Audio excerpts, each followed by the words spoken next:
Je souhaiterais vous parler aujourd'hui du coronavirus pour changer un petit peu, puisque vous êtes nombreux à me demander en fait si vous devez faire le vaccin ou pas, quels sont les risques, qu'est-ce que j'en pense. Bon voilà.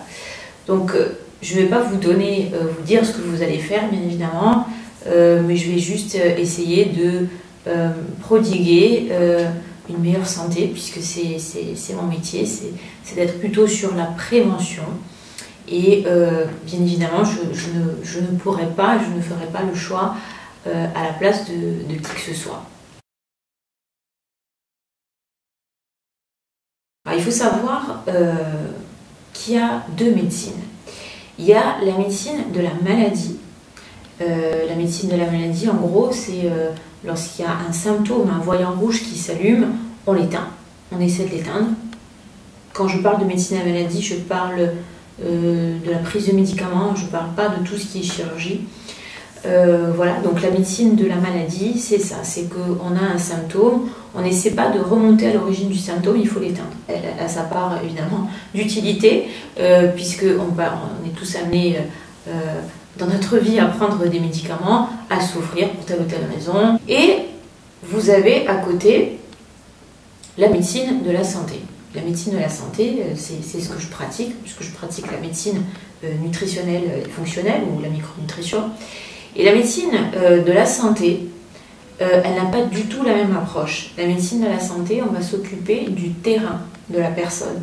On va s'occuper d'optimiser sa santé pour éviter que les maladies arrivent, par exemple.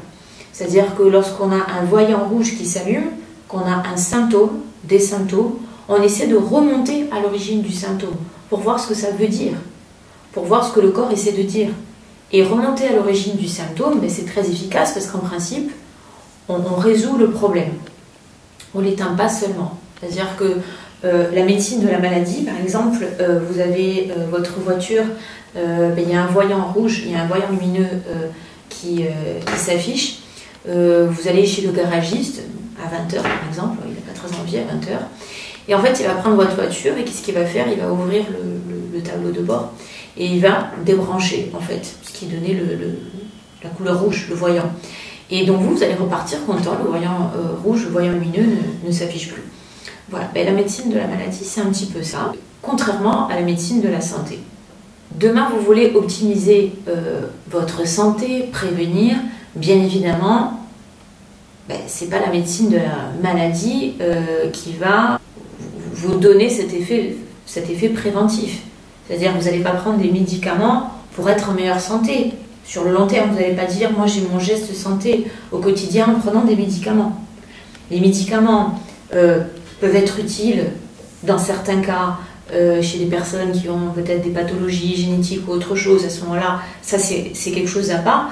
Mais globalement, on prend un médicament parce qu'on a un symptôme, parce qu'en gros c'est déjà trop tard. Hein, et il faut l'éteindre parce qu'on souffre. Et encore une fois, ça peut être très utile. Mais on ne va pas faire de prévention santé comme ça. La médecine de la maladie, elle ne fait pas de prévention santé. Alors que la médecine de la santé, on va s'intéresser au socle de base. On va essayer de comprendre ce qui ne va pas, puisque le corps est intelligent et il va nous faire savoir que quelque chose dysfonctionne par des symptômes, par l'apparition de symptômes qui peuvent être, par exemple, des troubles digestifs, des migraines, de la fatigue, que sais-je, il y a plein de choses. Donc il faut essayer de comprendre, de déchiffrer ce que notre corps essaie de nous dire. Par exemple, demain vous avez des brûlures d'estomac, la médecine de la maladie, ça va être, la prise en charge, ça va être de vous donner des IPP, pour couper l'acidité gastrique, et vous allez être soulagé rapidement. Et la médecine de la santé, c'est de dire, mais pourquoi vous avez cette acidité gastrique? Quelle est l'origine? Qu'est-ce qui ne va pas? Alors on va essayer de s'occuper de l'alimentation, du microbiote, mais c'est terminé. Par la suite, quand on remonte à l'origine du symptôme, la personne, elle sait ce qui lui donnait ces problèmes, et elle arrive à le résoudre durablement, et à optimiser sa santé. Donc ce sont deux choses différentes. Et moi, bien évidemment, je suis dans la médecine de la santé. Je suis formée à la médecine de la santé. que je pratique au quotidien. Pour revenir sur la question de la vaccination, encore une fois, je ne suis pas là pour vous dire de vous faire vacciner ou de ne pas vous faire vacciner, chacun est libre. La première chose que je voulais vous dire, c'est que c'est tout à fait légitime de se poser des questions. Il ne faut pas mettre sur le dos des personnes qui n'ont pas envie de se faire vacciner la responsabilité. De se dire qu'ils sont responsables puisqu'ils vont continuer de transmettre le virus, ça c'est n'importe quoi. Il faut respecter le choix de chacun. Moi je trouve que de se poser des questions, je pense que de se poser des questions, c'est plutôt une preuve d'intelligence. Alors ça ne veut pas dire que ceux qui ne s'en posent pas ne le sont pas, mais c'est plutôt une preuve d'intelligence de vous dire que vous réfléchissez. Et quelque part, vous avez aussi les rênes de votre santé, de dire je ne vais pas forcément écouter tout ce qu'on me dit dans les médias. Là où ça dérange, et là où ça me dérange particulièrement également, c'est que, comme vous avez pu le voir dans la vidéo que j'ai transmise et que je vais retransmettre, il y avait au départ des traitements, pas forcément naturels, mais qui étaient connus depuis très longtemps et qui n'avaient pas été, sur lesquels il n'y avait pas de danger potentiel, enfin, et qui ont été supprimés. Donc il y avait des médicaments qui étaient potentiellement efficaces et qu'on a retirés tout de suite du marché. Et moi ça me pose un problème. Ça me pose un problème, puisque si ce que l'on veut, d'avoir une approche où on veut soigner et on veut sauver les personnes, sauver l'humanité, pourquoi avoir supprimé des traitements efficaces ? Donc ça, il faut vraiment m'expliquer. Et je comprends tout à fait que les personnes se posent des questions, tout comme moi, se posent des questions de savoir pourquoi ça s'est passé comme ça et est-ce que c'est vraiment bon de faire ce vaccin, voilà. Alors, quelle que soit la décision que vous prenez, d'accord, que vous ayez fait le vaccin déjà ou pas, vous avez des pathologies à côté, des pathologies auto-immunes, des facteurs de risque. En fait, chaque cas est différent. Est-ce que vous allez vous faire vacciner ou pas? Chaque cas est différent. Maintenant, une chose est sûre, et ça je le dis par contre ouvertement, je ne suis pas vraiment pour la vaccination chez les enfants. Mais alors vraiment pas du tout. Voilà. Que vous fassiez vacciner ou pas, le risque, les questions que vous vous posez certainement, c'est de vous dire, est-ce que si je me fais vacciner, est-ce que ça ne va pas dérégler mon système immunitaire, puisqu'on sait que les vaccins, ça peut jouer aussi sur les maladies auto-immunes, sur le long terme. Donc c'est tout à fait légitime de se poser cette question. Si vous n'avez pas fait le vaccin, dans tous les cas, vous allez vous dire, il faut que j'optimise, il faut que je bétonne mon système immunitaire. Donc que vous l'ayez fait ou pas, dans tous les cas, il faut que vous vous occupiez de votre alimentation, de votre santé, quel que soit le cas de figure. Et arrêtez de jeter la faute à ceux qui n'ont pas fait le vaccin, de les pointer du doigt. Chacun est libre de faire ce qu'il veut.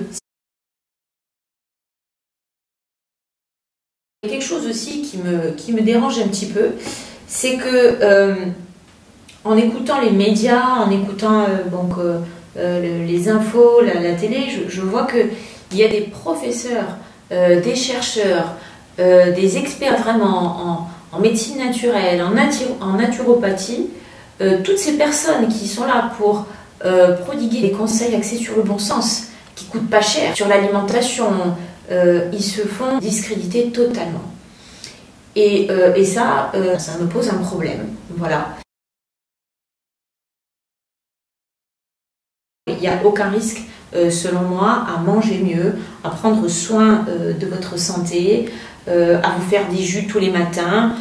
Voilà. Donc, on essaie de vraiment discréditer ces personnes en les faisant passer pour des marabouteux. Mais pour moi, les marabouteux, ce sont les personnes qui vont vous dire que l'alimentation, que ce que vous faites à côté n'a aucune incidence sur votre santé. Et ça, on y est confronté de plus en plus, notamment de la part de certains professionnels de santé, alors pas tous heureusement, qui ne sont plus allés se former depuis 30 ou 40 ans et qui rejettent en bloc tout ce qui est autour de l'alimentation, de la phytothérapie, de la naturopathie. Alors que bon, on sait que l'alimentation, l'aliment, c'est vraiment notre médicament. Et c'est plutôt, moi je dirais que ce discours de ce qu'on appelle dans notre jargon des ignorants suspicieux, c'est-à-dire des personnes qui ne sont absolument pas formées à l'alimentation, qui n'ont aucune notion là-dessus et qui vont rejeter en bloc tout ça et donner des mauvais conseils. Moi je pense que les marabouteux, c'est plus ça. C'est de vous dire que l'alimentation n'a aucune incidence sur la santé. Voilà, ça c'est quelque chose, comment on peut dire ça aujourd'hui? Voilà. Et je vois que souvent dans les médias, des personnes sont connues dans leur domaine et qui sont vraiment des experts là-dedans, qui sont là juste pour vous donner des conseils simples, gratuits. On les fait vraiment passer pour des fous. Donc faites attention, faites la part des choses. Allez sur le naturel, vous faire tous les jours des jus, par exemple des jus détox, vous faire des cures de citron et de gingembre chaque matin, ça ne peut pas vous nuire. Ça ne peut pas vous nuire, ça ne peut pas vous faire de mal. Donc, essayez de faire la part des choses et occupez-vous de votre santé. Même votre médecin n'est pas responsable, il n'a pas les clés de votre santé en main, c'est vous qui les avez. Vous êtes responsable de votre santé. Vous ne pouvez pas être assisté là-dessus en disant eh bien, moi je fais ce que vous me dites. Non, non, c'est vous qui travaillez votre santé. Vous travaillez votre santé au quotidien, c'est pas une fois de temps en temps. Et vous verrez que à tous les niveaux, vous aurez des bienfaits, des bénéfices. Lorsque je dis de faire la part des choses aussi, c'est que j'ai l'impression, enfin c'est pas une impression, c'est même sûr, lorsque vous allumez la télévision et les médias, tout est fait pour susciter la peur, pour avoir une espèce de contrôle sur les personnes, pour les obliger à faire telle ou telle chose, alors qu'on est censé être libre. Hein. Donc, essayez de ne pas trop vous faire influencer par ce que vous voyez dans les médias. Vous n'avez besoin de personne, ni des médias, ni des journalistes, ni de moi-même, ni de moi, pour vous dire, savoir que de manger des couleurs, des pigments, des fruits, des légumes, que c'est bon pour la santé. Bon, vous avez déjà entendu, vous le savez. Donc vous avez besoin de personne pour ça. Donc faites attention, ne vous laissez pas trop influencer par les médias qui vraiment vous transmettent énormément de peur, d'inquiétude. Et je vous dis ça aussi parce que je vois beaucoup de personnes dans ma patientèle qui me disent que vraiment depuis cette annonce du Covid, vraiment ils sont dans un état de stress, certains sont tombés malades, mais c'est incroyable, il y a des personnes qui sont beaucoup plus fragiles que d'autres, qui sont beaucoup plus sensibles. Moi, mon discours aujourd'hui, c'est sûrement pas d'éveiller les inquiétudes, les peurs, que vous ayez fait le vaccin ou pas. C'est pareil au niveau de la prise en charge. J'en ai longuement parlé dans mes vidéos et dans mes articles précédentes. Selon moi, au niveau micronutritionnel, ce que vous devez faire, c'est prendre de la vitamine D. Prendre de la vitamine D au quotidien, c'est pas prendre de la vitamine D une fois tous les 3 mois, en ampoule.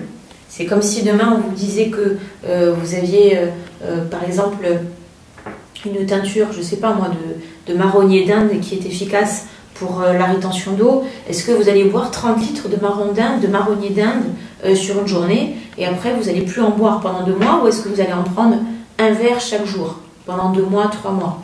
La vitamine D, c'est pareil. Donc il faut que vous en preniez tous les jours. Hein. Et ça, c'est prouvé. Mais bien sûr, les médias, vous n'entendrez jamais dans les médias. La vitamine D, elle prévient quand même, il y a quand même une diminution du risque de contamination par le Covid chez les personnes qui ont un taux de vitamine D qui est déjà très bon. On a vu ça dans les EHPAD. Les personnes qui avaient le Covid avec un taux de vitamine D qui était plutôt bon, elles s'en sortaient beaucoup mieux. Il y avait moins de formes graves. Donc ça, vous verrez aussi si vous regardez la vidéo par la suite que je vais envoyer. Donc il y a des chercheurs qui parlent. Tout ça, là, la médecine nutritionnelle, il faut savoir que ce n'est pas une vue de l'esprit. Hein. Tout est prouvé par des études cliniques. Quand on vous dit, parce que je l'entends souvent, il n'y a aucune étude, celui qui dit qu'il n'y a aucune étude, il faut vraiment qu'il soit coupé du monde et coupé de tout, hein, pour le coup, des documentaires intéressants. Et vous avez juste à prendre un livre et acheter un livre sur la médecine nutritionnelle, le microbiote, la micronutrition, et vous verrez que tout ça, c'est des études, hein, évidemment, hein, le socle c'est des études. Pour revenir sur la prévention santé, qu'est-ce que je vous dirais de prendre? De la vitamine D, des oméga 3, n'oubliez pas vos oméga 3, des probiotiques, et oui, parce que le microbiote, il éduque notre système immunitaire.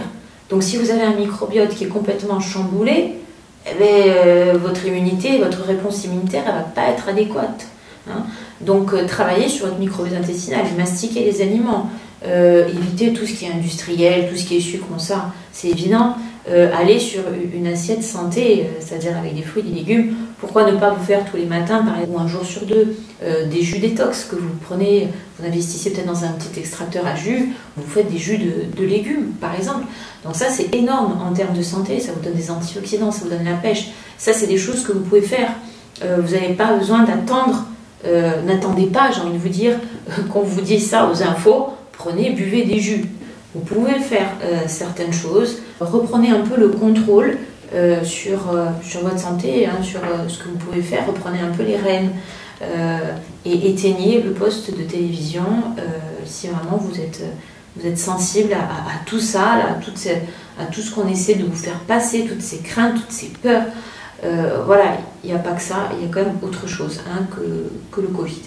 Essayez de bien dormir, essayez même à côté d'avoir des approches complémentaires avec, en prenant des cours de yoga, en faisant de la méditation, de l'hypnose. Ça va vraiment dépendre du profil de chacun. Mais je trouve qu'on n'en parle pas assez de tout ça. Et aujourd'hui, on est vraiment là, dans le cœur du sujet. C'est la prévention qu'il faut faire, optimiser sa santé, travailler sur votre système immunitaire avec tous ces micronutriments. Et tout ce que je vous donne là, mais c'est des études, il y en a des tonnes d'études là-dessus. Hein. Il y a même des études qui font le lien entre un microbiote perturbé et le Covid. Mais ça, c'est des études que vous ne verrez jamais à la télé. Ça, c'est sûr. Voilà, donc prenez soin de vous et j'espère vous avoir donné quelques clés, comme d'habitude. Pour ce qui est donc du retour vers une meilleure santé et je vous dis à bientôt.